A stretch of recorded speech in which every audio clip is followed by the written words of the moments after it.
routine ever fall off track where you have those goals that you're trying to accomplish in certain workouts of the day, but your body just doesn't feel like doing them? It happens to us all. And rather than learning a whole new set of exercises that could be quite frustrating, why not have a go-to workout that'll still give you great results, it'll challenge your body, and it'll keep you on track? And that's what this workout is all about. Having that go-to workout on an off day that maybe you still want to push yourself, you want to get some movement, but it's a familiar set of exercises that you gravitate to. So let's go ahead and learn the go-to workout that you can add into any routine on any day. Before I demonstrate the exercises, let's go over how this go-to workout is performed and the proper setup for your total gym. Now there'll be 8 total exercises and you'll perform them in 3 mini circuits. Now these 3 mini circuits can be performed all at once if you have less time, or if you have more time, you can repeat them 2 or more. You will also need a timer or timer app to clock each exercise for 45 seconds, planning on a 15-second break to transition to the next exercise. Now, if you don't have a timer app, you can also go by reps, and I suggest 15 to 20 reps per exercise. Now, for the first circuit, you will have your squat stand attached and your incline will be placed at a high level. So let's go right into the warm-up. Prior to any workout, you always want to make sure that you're dynamically warming up your muscles so that they're prepared and ready for your workout. So these are just a few exercises that I chose. You can add in more, but you want to make sure that you're doing anywhere from 3 to 5 minutes to warm up your muscles. So the first one is arm circles. So keep your knees slightly bent, core is in tight. Start to circle your arms all the way around in full range of motion. And then after 10 reps, reverse it. And then the next one is a squat and a lunge. Hands are back behind you, legs are parallel. You'll squat and then reverse lunge. And then the other side. So you'll just alternate this back and forth. And then you'll go into a lunge rotation. So hands will come down, lunge all the way back. One hand comes forward, you open up and twist, and then go into a plank. And then step to the other side, rotate into the knee, and then back into your plank. So just alternate sides, loosening up through your torso, as well as through your hips. And then you'll go into slow mountain climbers. So once you're done with those, hold your plank, shoulders on top of wrists, and then alternating your knees in towards your arms, warming up through your core and getting some hip mobility. Once you're done with those, you'll go right into the first mini circuit. The first mini circuit contains 3 exercises, so make sure you have your timer app ready or you're counting your reps. You'll come down to a supine position for a squat and a crunch. So feet are fully on your squat stand, hands are back behind your head. You'll squat down, you'll jump up and crunch at the same time. So it's a very light landing that you're using your legs for power, getting full range of motion, and you're also utilizing your core. Next is the bicycle jog. You'll alternate the elbow to the opposite knee as you're running, still crunching, but working in towards those obliques.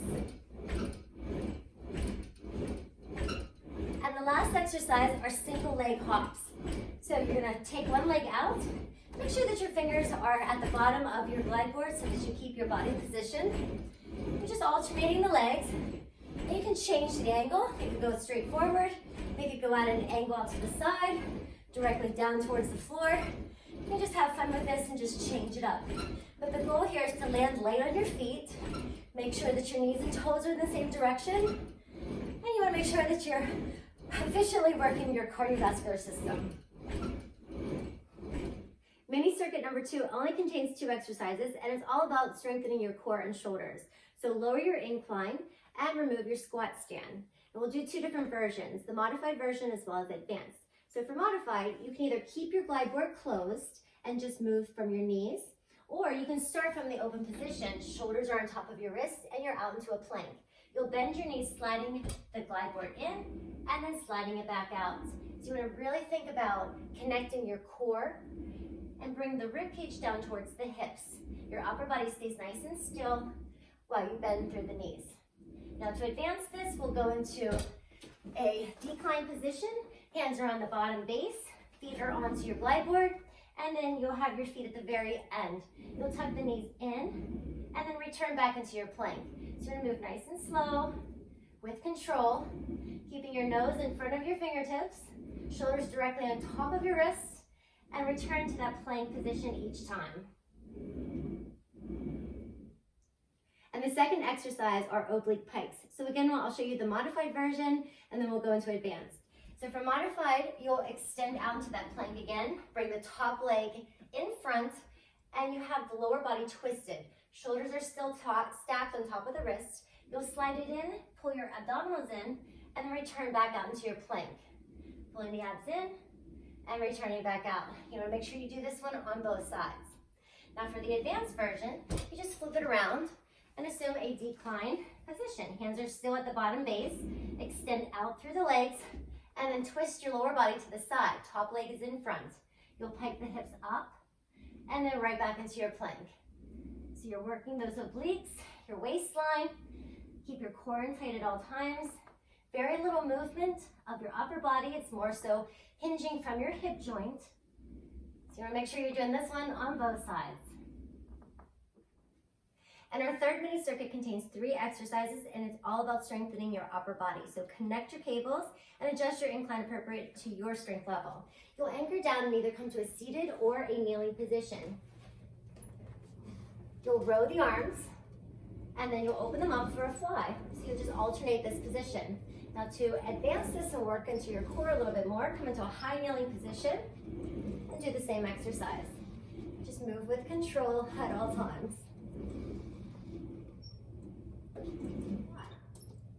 The next exercise is a chest press alternated by a chest fly. So come into a supine position facing away from your tower. Cables are in hand. You'll press out from the chest, and then you go right into a fly. Again, you press out and then into a fly. Now you can change the angle of your press. Same thing with your fly. Just have fun with it, but really challenge your body from this position. And the last exercise in the circuit is a pull-over crunch. So slide down to the very bottom of your glide board, lie supine with your arms extended by your chest. You'll come into a crunch position, keeping your lower body on the glide board at all times. Now to advance this, bring your knees up to a 90-degree position.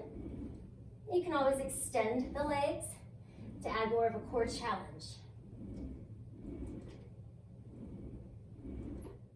You want to make sure that you end your workout with a proper cool down and stretch, just to recover your muscles and get you prepared for your next workout. So I hope that this go-to workout is one that you will keep in your back pocket for those days that you just need to keep it simple yet challenging and give your body the most efficient workout that you can give.